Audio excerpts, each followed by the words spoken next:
當周深這個名字在2026年的8月盛夏，以近乎暴風驟雨般的密度席捲各大音樂平台、社交媒體、線下場館和電視熒幕時，無數人坐在手機或電腦前，望着滿屏的新歌上線巡演官宣直播預約晚會預告，不約而同地在彈幕裡敲出那個帶着驚嘆號與問號的靈魂拷問：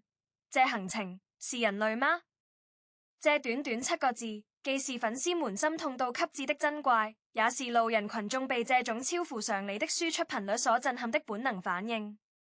它像一枚投入平靜湖面的石子，激起的漣漪迅速擴散成一場關於偶像工業、藝術生產力、人類生理極限與精神意志的全民討論。我們似乎已經習慣了藝人們以路無為榮，但周深這次的10日行程卻將路無二字推向了某種近乎科幻色彩的維度。它不是簡單的努力工作，而是一種時間管理上的托缽學奇蹟，一種藝術能量釋放的核裂變反應，一種對人類可能性的重新定義。當我們試圖拆解這10天裡每一個精確到小時的時間節點，當我們凝視那些在錄音棚、機場、舞台後台、直播間燈光下交替閃現的身影，我們不得不承認，這已經遠遠超出了普通意義上的敬業。它更像是一場精心編排卻又充滿即興火花的藝術行為實驗，而周深既是這場實驗的主導者，也是唯一的被試者。我們無法再用尋常的尺度去衡量它，因為它的日程表本身就是一首列構複雜、節奏迅猛卻又不失華美旋律的交響樂，每一個音符都扎在時代的鼓點上，震得我們耳膜沸燙，也震得我們心頭泛起層層疊疊的疑惑與敬意。讓我們把時間的指鉗撥回那個看似平常的周一清晨，當城市剛剛甦醒，大多數人懸在與起床氣艱難搏鬥時，周深已經站在了北京某頂級錄音棚的麥克風前。這天要錄製的是4首新歌中的第一首，一首為某部即將上映的國漫巨製量身定做的主題曲。這首歌的難度堪稱地獄級，不僅音域橫跨3個8度，更要求在人聲與電子音效的縫隙中陷入一段長達30秒的無歌詞吟唱，那需要歌手在最微弱的呼吸間掌控氣壓與共鳴的微妙平衡。周深戴着監聽耳機，微微閉着眼，一隻手輕輕扶着隔音屏，像是觸碰着某種無形的琴弦。錄音師在控制室裡看到波形圖上那些精準如手術刀的峰值，忍不住對着對講感嘆：這已經是第7片了，每一片都完美，但他旋在找那個更飄渺一點的感覺。是的，他在跟自己較勁，而這種較勁將貫穿這10天裡的每一個深夜如黎明。第一首歌的錄製從早上8點持續到下午2點，中間他只喝了2口溫水，吃了一塊巧克力，因為高強度的咽音練習潰瘍聲帶充血，飽腹潰影響氣息下沉。當最後一軌和聲疊加完成，他摘下耳機，揉了揉煥紅的耳朵，對工作人員笑了笑，說：下午3點飛上海，揸門車上對一下第2首歌的編曲，沒有喘息，沒有停讀，連續轉的齒輪就此咬合。下午5點，虹橋機場到塔層，周深的身影被粉絲和代拍圍得水泄不通。他穿着簡單的白 T 和黑色長褲，背着那個標誌性的雙肩包，口罩上方的眼睛裡沒有疲憊，反而閃爍着某種奇異的興奮。他一邊快步走向接駁車，一邊對着四周舉起的手機鏡頭比了個虛的手勢，那動作輕巧得像在安撫一群吵鬧的麻雀。車內，他立刻掏出平板電腦，點開第2首歌的 demo， 這是3天前才收到的全新創作，一首融合了貴州山歌與未嚟感電子節奏的實驗性作品。歌詞裡藏着苦多家鄉方言的擬聲詞，他需要在一夜之間消化這些陌生的音節，並找到那種既古老又科幻的唱腔轉換。助理遞來的盒飯放在一旁，直到抵達酒店門口都未曾打開。晚上8點，他出現在某平台夏日星空直播的特別企劃中，這並非一場簡單的聊天，而是一場沉浸式的音樂解壓局。直播間裡佈置成了小型演唱會現場，有環繞的 LED 聲軌和一台斯坦威三角鋼琴。周深即興彈唱了4首歌迷點播的老歌，又在互動環節用5種不同的音色演繹了同一段繞口令，逗得屏幕前的觀眾瘋狂刷屏聲帶成精了。直播持續了2個小時，結束時他的劉海已經被汗水黏在額頭上，但依舊笑着對着鏡頭飛吻，輕聲說晚安，好夢。然而晚安只是對觀眾說的，對他自己而言，深夜的工作才剛剛開始。深夜11點，酒店房間變成了臨時工作坊。他盤腿坐在床上，面前攤着第3首歌的樂譜，一首寫給畢業季的抒情民謠，旋律簡單但情感層次極為複雜，需要他用近乎耳語的音量唱出成長中的遺憾與釋然。他一片片地用手機錄下自己的哼唱，然後回放，調整每個字的尾音是上揚還是下沉，甚至在再現2個字上糾結了整整20分鐘，因為他覺得現字的跪韻如果太乾淨，會失去那種哽咽的質感。凌晨2點，他終於在樂譜上畫滿了只有自己看得懂的符號，然後關燈，強迫自己進入睡眠。可近4個小時後，鬧鐘再次響起，他要趕7點的早班機飛往長沙，參加一場午間錄製的戶外音樂節。這音樂節設在湘江邊的草坪上，8月驕陽似火，地表溫度接近40度。周深穿着輕薄的演出服，站在露天舞台上，連續唱了6首歌，其中包括那首需要極強爆發力的《達拉崩吧》和剛剛錄製完成的首支新歌。他在台上蹦跳、旋轉，與觀眾互動，聲音穩得像在錄音棚裡修過的軌道。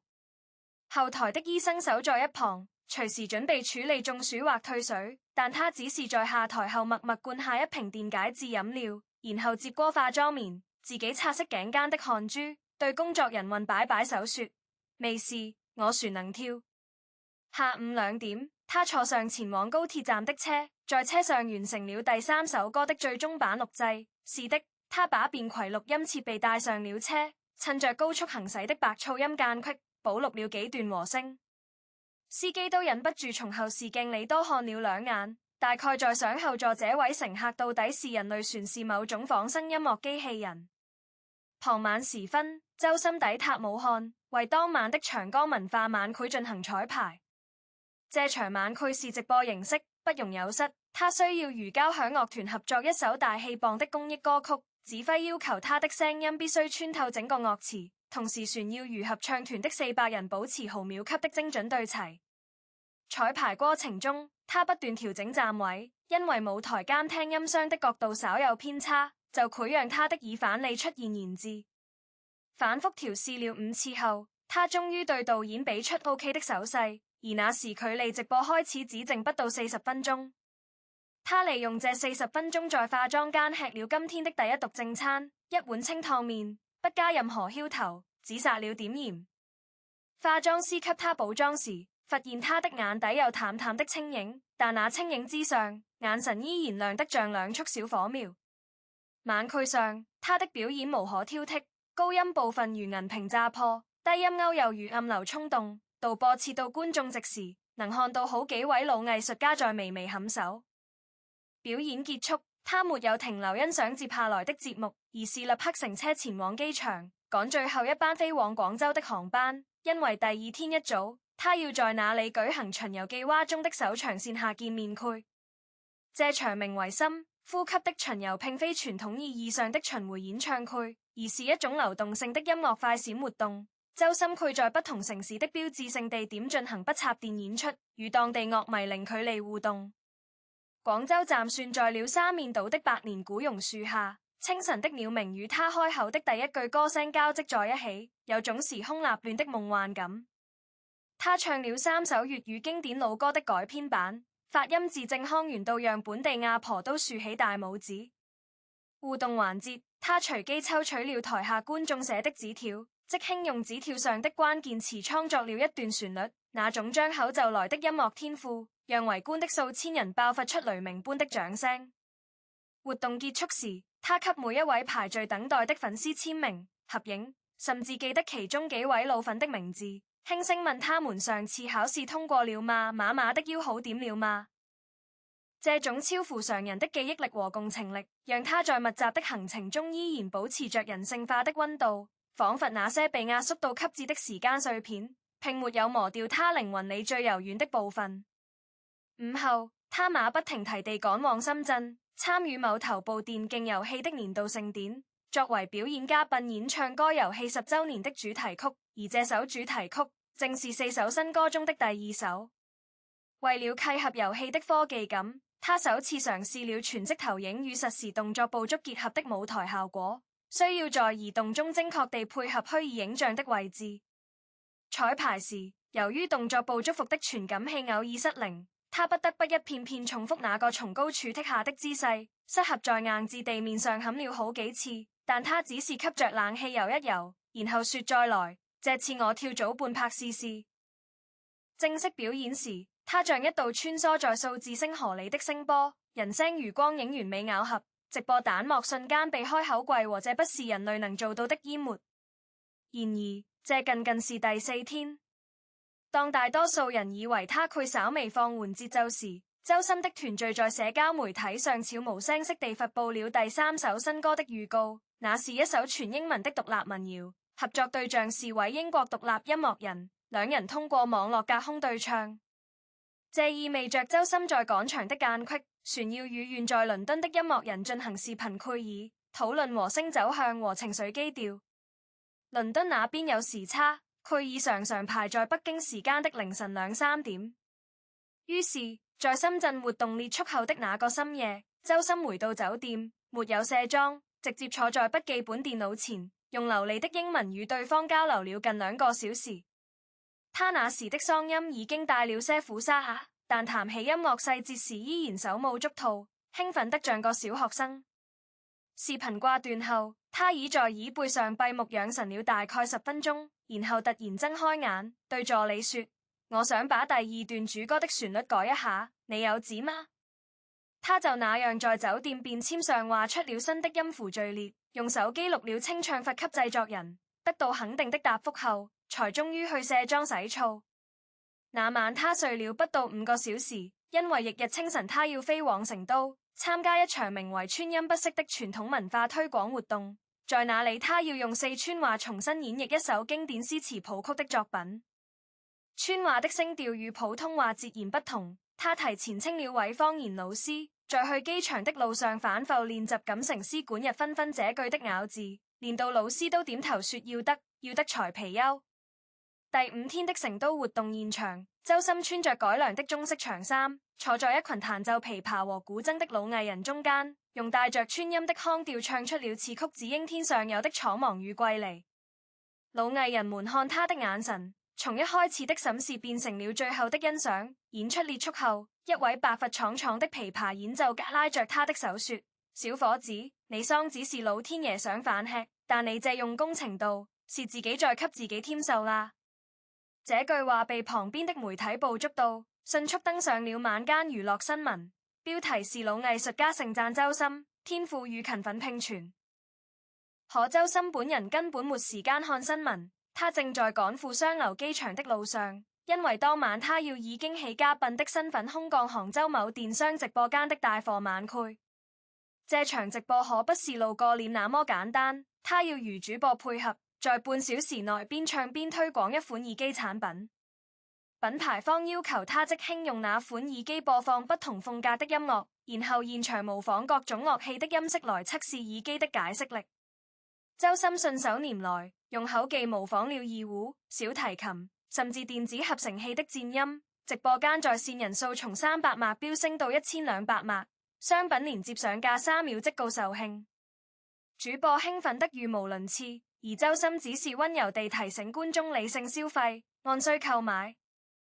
下播後，他沒有休息，而是趕去當地一家錄音棚，因為他答應了一位新生代唱作人，要在今晚為他製作的新專輯錄一軌和聲作為驚喜。那唱作人見到他時幾乎要哭出來，因為周深不僅準時到達，船帶來了手寫的和聲編排思路，上面標注着各種顏色的記號。錄完和聲已是凌晨2點，唱作人送他出門時，看到周深的助理在車裏已經睡着了，而周深卻依然清醒地翻看着手機裏第4首歌的歌詞文件，那是手寫給自閉症人童的公益歌曲，詞作者是一位患病孩子的母親。周深輕聲對唱作人說：這首歌我得用最輕最輕的聲音唱，像捧着一片羽毛，不能讓它掉下來。那一刻，車窗外是杭州寂寥的夜色，車內是他尚未熄滅的創作燭火。第6天，巡遊記蛙轉至南京，在玄武湖畔的城牆角下，周深帶來了一場神霧音樂會。清晨6點，湖面薄霧未散，他的聲音像一道穿透霧氣的光束，柔和而堅定。這場演出沒有擴音設備，全靠人聲的自然傳播。他唱了那首剛錄好的公益新歌，現場靜得只剩水鳥的啵鈴聲和隱約的秋泣。唱完後，他走到湖邊，蹲下來，對着湖面輕聲說了句希望所有星星的孩子都能聽到。那畫面被一位攝影愛好者抓拍下來，當晚就在朋友圈刷了屏。上午10點，他返回酒店，接受了一家頂級時尚雜誌的專訪和拍攝，主題是聲音的雕塑家。攝影師要求他做出各種誇張的表情和姿態，他在鏡頭前毫無包袱，做鬼臉、大笑、沉思，配合度滿分。專訪環節，記者問他如何看待自己這魔鬼般的行程，他撓了撓頭，回答得頗為坦誠：我覺得不是我在趕行程，是音樂在趕我。他們排着序來找我，說周深，你先唱我，那我就唱敗。淚是淚，但每首歌都有自己的生命，我不想讓他們等太久。這番話被記者摘錄下來，成為了後來廣為流傳的金句。下午，他飛往青島，準備參加當晚一場戶外啤酒節的閉幕晚會。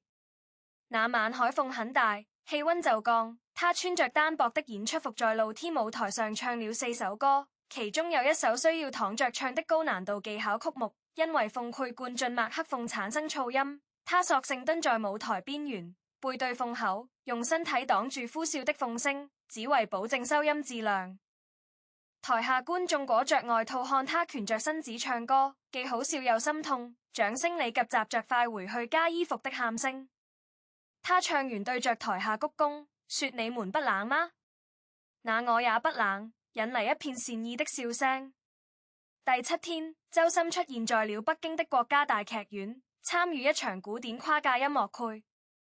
這是他行程中唯一一場不需要麥克風的演出，完全依靠人聲與樂器的原聲共振。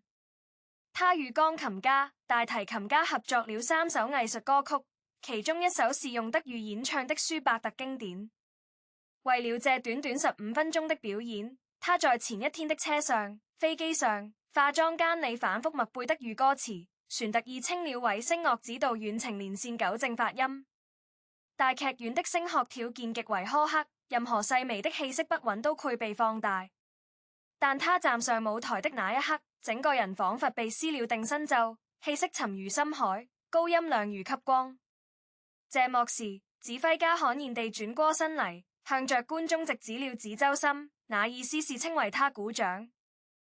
後台幾位老藝術家圍過來與他交流，他謙遜地垂着頭，認真聽取每一條建議，像極了一個剛入學的小學生。可就在這場高雅藝術洗禮之後的當晚，他又出現在某短視頻平台的年度盛典上，畫風突變，與一位喜劇演員合作了一段充滿無厘頭笑料的音樂小品。他要在3分鐘內切換4種方言和6種角色聲線，最後旋要以一個破音式的西口收尾。他演得惟妙惟肖，把全場逗得前仰後合，完全看不出幾個鐘頭前旋是那個在金色大廳裏吟唱得意志藝術歌曲的嚴肅歌者。這種極致的反差，讓所有人再次確認，周深的身體裏仿佛住着無數個截然不同的靈魂，每個靈魂都隨時準備好接管舞台。第8天和第9天，行程的密度達到了令人窒息的新高度。第8天上午，他出現在上海迪士尼樂園，為全新開放的瘋狂動物城園歐錄製主題曲 MV， 需要在高溫下穿着厚重的動物人偶服進行拍攝。人偶服內部溫度超過50度，他每拍完一跳就要轉出來換氣，臉上被汗水泡得發白，但一聽到導演喊開始，他又立刻精神抖擻地擺動尾巴、眨巴眼睛，完全沉浸在角色的活潑氛圍中。下午，他轉場到虹橋天地，參與一場由他發起的路邊音樂會快閃活動，沒有任何預告，只有一把吉他和一隻便攜音箱。他在人群中即興演唱了4首歌，其中包括尚未正式發行的第4首新歌的副歌片段。在場的路人紛紛舉起手機，瞬間將井號周深空降上海街頭井號推上熱搜榜首。當晚，他沒有任何休息，而是進入了某線上音樂教育平台的直播間，以特邀講師的身份，為數十萬在線學唱歌的網友上了一堂長達2小時的聲樂公開課。他細緻地講解腹式呼吸的訣竅，親自示範如何打開煙壁，甚至耐心回答了諸如唱歌時手應該放哪這種基礎問題。他的聲音明顯帶着連續轉後的沙啞，但他依然用那種標誌性的幽默口吻調侃自己：你們聽我這破羅桑子，就是反面教材，千萬別學我熬夜啊！公開課結束後，他又單獨為幾位盲人音樂愛好者錄製了語音指導。每條都長達5分鐘以上。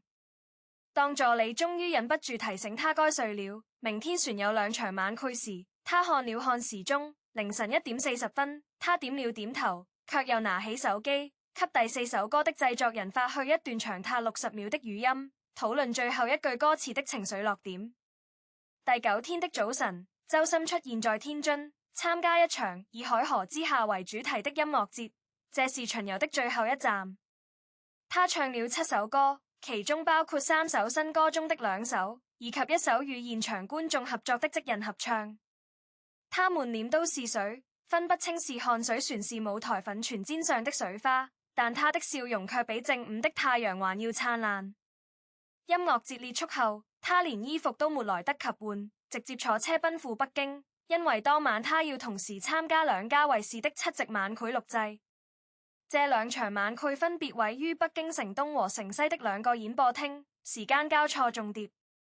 他的團隊精準計算了路線和彩排順序，讓他先在東邊完成第1場的大機彩排，然後飆車趕往西邊進行第2場的正式錄製，再折返東邊進行第1場的正式直播。那晚的北京2環4環被他跑了整整3個來回。在第1場直播中，他唱的是那首溫柔的畢業季民謠，而在第2場錄播中，他唱的卻是那首炸裂的電音實驗歌曲。2種截然不同的情緒狀態，他切換得游刃有餘，仿佛體內裝着獨立的情緒開關。更令人驚嘆的是，在2次轉場的間隙，他旋在車裏完成了第4首新歌的最終混音確認。當製作人通過視頻通話把成品放給他聽時，他靠在車後座，閉着眼睛，嘴角慢慢揚起一個欣慰的弧度，然後睜開眼說：可以了，這就是我要的羽毛的重量。那一刻，他剛剛列出第9天的所有行程，時間是晚上11點40分。第10天，也就是這個傳奇週期的最後一天，所有積攢的能量似乎要在這一天集中引爆。凌晨時分，周深在社交媒體上毫無徵兆地開啟了10日回顧深夜對談直播。他未有化妝，穿着睡衣，素顏面對鏡頭，聲音裡是藏不住的疲倦，但神情卻異常從詞。他像個老朋友一樣，跟屏幕前的千萬觀眾聊這10天的點點滴滴，分享在錄音棚裡被難哭的瞬間，調侃自己在高速路上吃便當的狼狽，甚至即人稱唱了一段因為狀態不好而沒能收錄在專輯裡的廢棄旋律。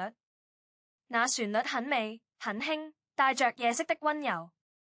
他說：我一直在想，人為什麼要這麼累呢？後來我明白了，因為能唱歌本身就是一件很幸福的事，幸福到我覺得多累都值得。這場直播持續了整整3個小時，結束時天邊已經泛起了魚肚白。他對着鏡頭揮了揮手，說：我要去完成最後一項任務啦。所謂最後一項任務，就是4首新歌的集體上線儀式。上午9點，4首風格迥異的歌曲同時登陸各大音樂平台，瞬間包攬了熱歌榜前4名。與此同時，他在北京某藝術中心舉辦了一場小型的10日音樂日記分享會，只邀請了100餘名深度樂迷，現場播放了這10天裡他自己用手機隨手錄下的工作花絮，有他在機場打盹的樣子，有他在化妝間哼唱跑調的片段，有他在深夜陽台看月亮發呆的背影。每一段影像背後都是一段被壓縮到極致的時間，但他卻用這些碎片拼貼出了一幅完整而真實的自畫像。分享會的最後，他站在舞台中央，沒有唱任何一首新歌，而是唱了一首他出道前翻唱過的老歌，讓我們燙起雙掌。清唱，無伴奏，聲音純淨得像少年的初心。台下有人哭了，他看見了，走過去蹲在舞台邊緣，輕輕拍了拍那位歌迷的肩，說不哭，我挺好的。當10天的循環終於走到終點，當我們回望這趟堪稱人類行程極限的旅程，我們不得不重新思考那個最初的問題：這行程是人類嗎？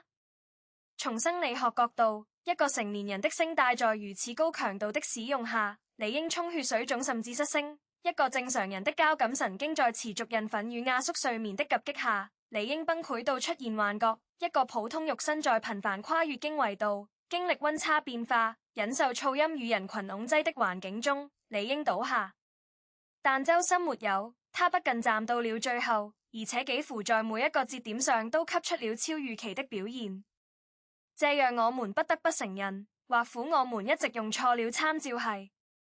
他不是在用人性的耐力去對抗行程，而是在用某種近乎神聖的熱愛去消解物理層面的束縛。他的行程表不是密密麻麻的待辦事項，而是一張被靈感填滿的地圖，每一條路線都通往他納新那個聲音帝國的城池。我們口中所謂的非人類，其實是對他靈魂密度的驚嘆，那不是透支，那是燃燒，而他的燃料似乎取之不盡。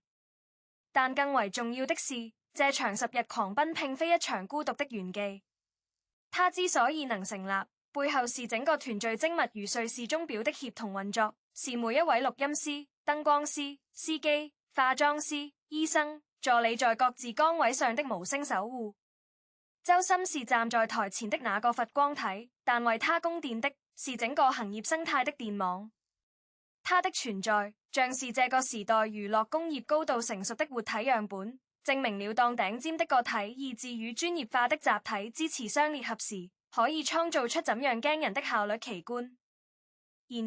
而，我們又不願僅僅將這一切歸結為工業化流水線的勝利，因為在那些即興的、溫暖的，甚至有些笨拙的瞬間，比如他在街頭蹲着唱歌的背影，他在直播裡素顏的坦誠，他在深夜語音裡對一首公益歌的執着，我們看到的始終是一個有血有肉的人，一個佢因為一句持久烈20分鐘，佢因為粉絲的關心而眼眶發紅的年輕人。